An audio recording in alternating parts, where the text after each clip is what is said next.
Alamo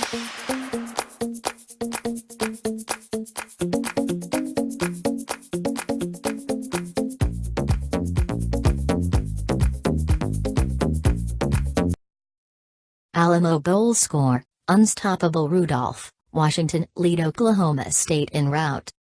2 days before the Alamo Bowl, Oklahoma State quarterback Mason Rudolph and receiver James Washington announced they were returning for another season with the Cowboys. Oklahoma State coach Mike Gundy, he of the flowing mullet locks, along with Cowboys fans everywhere, were shown all over again Thursday night just why that's so important. All while the rest of the Big 12 watched and took note. Oh, and Colorado, too, which got a first-hand look at the Oklahoma State offense in a 38 whooping by the Cowboys. "We saw on film they had some good corners," Rudolph said of Colorado. "But we felt like they hadn't been challenged, so we wanted to take some shots." And did they ever take shots? Rudolph and Washington connected 9 times for 171 yards and a score. They would have had more if a deep pass down the sideline didn't bounce right off of Washington's face mask.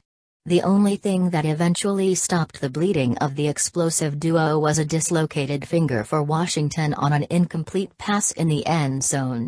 Washington was ushered to the locker room and didn't record another stat for the night. The key to Oklahoma State's passing attack was to have its pass catchers win in man coverage against a talented secondary that anchored one of the top pass defenses in college football. Even for an offense that excels at throwing the ball down the field, getting separation was going to be a tough task. Colorado has 6 guys on defense who are going to have a chance to be in the NFL, Gundy said. But I think maybe they underestimated how fast James was. The Buffaloes were banged up. Defensive backs Chidobe Awuzie, turf toe, and Kello Witherspoon, shoulder, played through injuries and weren't nearly as effective as they normally were. Still, coverage was generally solid on deep throws. Washington, he just made some good plays, Colorado coach Mike McIntyre said. And their quarterback, Rudolph, made some great back shoulder throws. Washington burned corners time and time again, but it wasn't just a one-man effort. Receiver Jejuan Seals, tight end Blake Jarwin and a handful of other players got open all night. Rudolph was dropping dimes. That's a credit to Gundy and offensive coordinator Mike Gundy, who called aggressive, creative plays that allowed for balance between the pass and the run. For the first time since 2012, the Cowboys had a 1,000-yard rusher in freshman Justice Hill. "We've settled in on how we want to run the ball," Gundy said. "And number 27, Hill, is coming back. We should be more consistent in how we block. I think we can have up to 8 linemen next year who can play."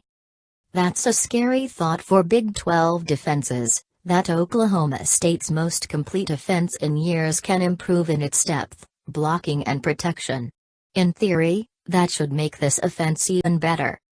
Bowl bumps can end up being misleading, but Rudolph, 4,091 yards, 28 touchdowns, and Washington, 1,380 receiving yards, 10 touchdowns, showed how dangerous they can be when they're clicking.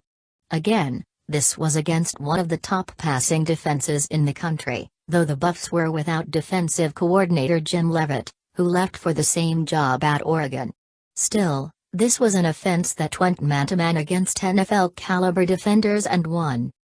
There are a number of weapons returning around Rudolph and Washington, too, including running back Justice Hill, and receivers Jalen McCleskey and Chris Lacey.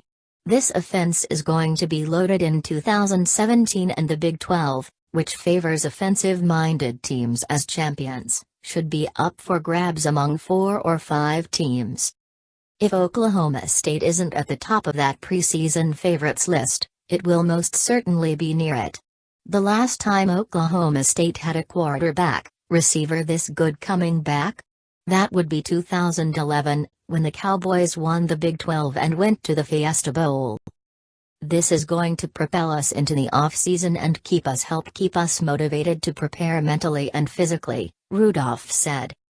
As for Colorado, A tremendous season comes to a devastating end as the Buffaloes have now lost their last 2 games to end 2016 by a combined score of 79-18.